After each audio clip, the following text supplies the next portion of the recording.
Assalamualaikum warahmatullahi wabarakatuh. Saya Khadijah Makarim.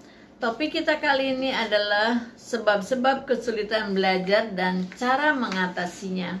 Teman-teman sekalian, sebelum saya masuk pada inti permasalahan, saya ingin memperbaiki dulu persepsi masyarakat yang harus diluruskan ya. Jadi misalnya adalah bahwa yang mengalami kesulitan belajar adalah anak-anak atau siswa yang di bawah standar kemampuannya atau disebut slow learner ya.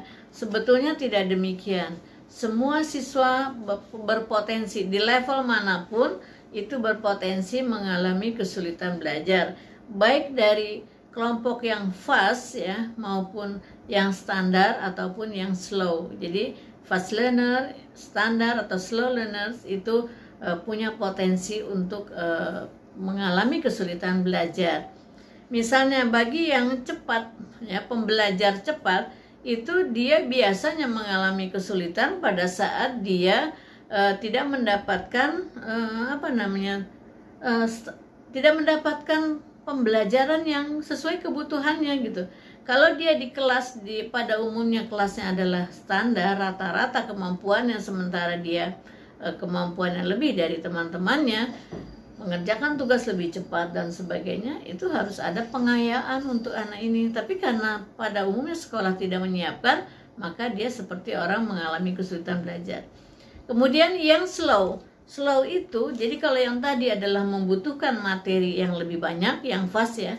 Kalau yang slow learner itu adalah membutuhkan waktu yang lebih banyak, berarti ini ada programnya khusus gitu. Berbeda dengan teman-temannya yang standar. Nah, kalau yang standar rata-rata biasanya lebih mudah di dalam mengikuti proses pembelajaran, tapi mungkin ada masalahnya di bagian lain, misalnya ketidakmampuan dalam penyesuaian diri. Jadi, potensi mengalami kesulitan belajar pada level anak di bagian manapun bisa saja terjadi. Baik teman-teman sekalian, sebab-sebab kesulitan belajar itu ada dua. Kalau diklasifikasikan besar ya, ada internal dan eksternal. Kalau internal dari dalam individu sendiri, kalau eksternal dari luar. Yang internal itu bisa jadi adalah kelainan-kelainan fisiologis ya, atau mungkin juga IQ-nya, bakatnya, minatnya, bagaimana tipe kepribadiannya, itu adalah internal. Nah, kalau eksternal adalah lingkungan di luar dirinya, misalnya lingkungan keluarga, lingkungan sekolah, lingkungan sekitar di mana dia tempat tinggal. Dan kemudian yang berikutnya adalah kalau kita bicara diagnosis kesulitan belajar, itu kita pahami dulu belajar itu apa. Belajar adalah suatu perubahan yang relatif menetap permanen ya dalam perilaku sebagai hasil dari pengalaman atau latihan yang diperkuat. Jadi latihan yang diperkuat itu adalah latihan yang diulang, berulang sehingga sesuatu kemampuan menjadi menetap. Itulah proses belajar. Jadi belajar itu adalah interaksi antara stimulus dan respon. Stimulus positif, respon positif, belajar berhasil. Stimulus positif, respon negatif, menjadi negatif hasilnya ya. Jadi harus disesuaikan antara stimulus dan respon itu diusahakan sama-sama positif. Nah, bagaimana cara mengukur apakah seseorang sudah melakukan proses belajar atau tidak? Yaitu kita lihat dari perubahan perilakunya. Jika berubah ya dari yang sebelum dan sesudahnya yang lebih maju, berarti dia sudah belajar. Baik teman-teman sekalian, kita lihat sekarang dari jenis-jenis gangguan belajar ya. Gangguan belajar pada anak. Itu ada yang gangguan membaca yang disebut disleksia, gangguan menulis yang dikenal dengan disgrafia, gangguan berhitung yang dikenal dengan nama diskalkula, dan gangguan pendengaran auditori. Kemudian juga kemampuan yang mengarah kepada gangguan berbahasa. Itu adalah jenis-jenis gangguan yang bisa menyebabkan anak mengalami kesulitan belajar. Baik, kalau tadi dari jenis gangguannya, sekarang kita lihat sebab-sebab anak mengalami kesulitan belajar itu bisa disebabkan oleh dari internal maupun dari eksternal yang bersangkutan. Baik teman-teman sekalian, kita lihat sekarang diagnosis kesulitan belajar siswa itu sebetulnya apa gitu ya. Video terdahulu saya sudah memberikan gambaran singkat tentang diagnostik ini, yaitu suatu usaha yang dilakukan untuk meneliti kasus-kasus di dalam proses belajar, baik belajar di rumah, di sekolah maupun di masyarakat. Kalau sekarang kan sedang pandemi, berarti ini masalah banyak yang dialami oleh orang tua, misalnya melihat bagaimana anak-anak mengalami kesulitan belajar pada saat proses belajar daring ya atau online. Kemudian juga kesulitan belajar, diagnosis kesulitan belajar adalah menemukan penyebab. Ya, penyebabnya apa? Jadi nanti akan tahu bagaimana menyelesaikannya. Lalu adalah usaha menemukan jenis-jenis kesulitan belajar siswa dan kemungkinan penyelesaiannya seperti apa. Jadi kesimpulannya, diagnosis kesulitan belajar siswa itu adalah menentukan apakah anak itu mengalami kesulitan belajar atau tidak. Nah, kalau kesulitannya kita sudah tahu sebabnya, nanti akan mudah menentukan solusinya. Jadi, yang paling penting adalah kita melihat kadang-kadang siswa atau anak mengalami kesulitan belajar itu hanya karena kejenuhan, ya. Jenuh dengan metode yang sama, jenuh dengan situasi yang sama, suasana belajar yang sama, itu lagi suasananya, itu juga bisa menyebabkan kesulitan belajar. Meskipun kecerdasannya bagus, bakatnya bagus dan sebagainya ya. Jadi betul-betul kita orang dewasa harus memahami dulu apa sebabnya.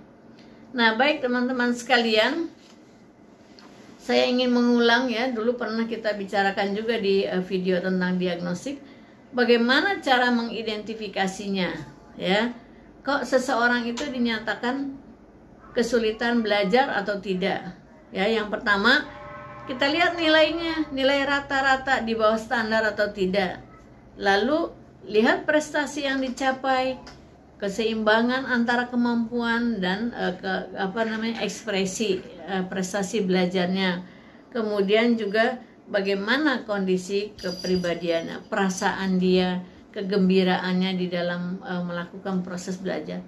Jadi kalau anak yang sedang mengalami kesulitan belajar, orang dewasa, orang tua misalnya atau guru bisa melihat dari ekspresinya, dari perilaku yang ditunjukkannya, dari apa yang diucapkannya, itu akan kelihatan apakah ada tanda-tanda yang mengarah ke kesulitan belajar atau tidak. Di akhir saya ingin sampaikan tahap-tahap penyelesaian masalahnya itu adalah identifikasi masalah, lalu kita diagnosa, lalu kita berikan terapi dan evaluasi. Jangan lupa di dalam diagnosa betul-betul harus teliti, jangan sampai salah menarik kesimpulan ya. Jadi kalau kita di rumah misalnya teman-teman nih yang mengajar atau sebagai orang tua atau sebagai mahasiswa yang punya adik yang masih belajar, jangan buru-buru menyimpulkan bahwa dia mengalami kesulitan belajar. Bisa jadi hanya suasana sesaat yang menyebabkan prestasinya menurun. Ya, jadi kita lihatlah dari segala jenis situasi ya. Nah, kalau misalnya terapinya juga kita pilih yang langsung maupun tidak langsung.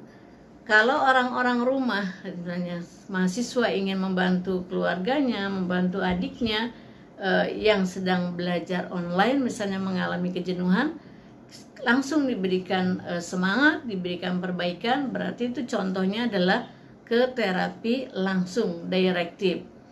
Jika tidak mampu melakukannya, kita minta bantuan pihak lain, mungkin minta bantuan guru, minta bantuan konselor, minta bantuan wali kelas dan sebagainya, berarti itu terapinya non direktif ya. Jadi ada saran-saran yang dari pihak ketiga gitu.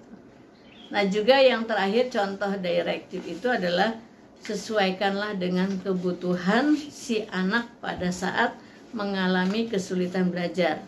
Jika harus segera penyelesaian masalahnya, langsung kita berikan bantuan, ya, perbaikannya langsung, berarti direktif. Jangan berbentuk saran. Tapi kalau berbentuk saran berarti masuk dalam kelompok non direktif. Demikian, mudah-mudahan ini bisa membantu buat teman-teman yang belajar di program studi pendidikan ataupun BK, ya, bimbingan konseling. Juga teman-teman yang mungkin punya adik atau kerabat yang sedang belajar online, yang mungkin mengalami kejenuhan di dalam belajar, bisa dibantu untuk terus tetap semangat di dalam belajarnya agar terhindar dari masalah-masalah kesulitan belajar. Terima kasih atas perhatiannya. Mudah-mudahan di lain kesempatan kita ketemu lagi dengan video dengan judul dan topik yang menarik. Assalamualaikum warahmatullahi wabarakatuh.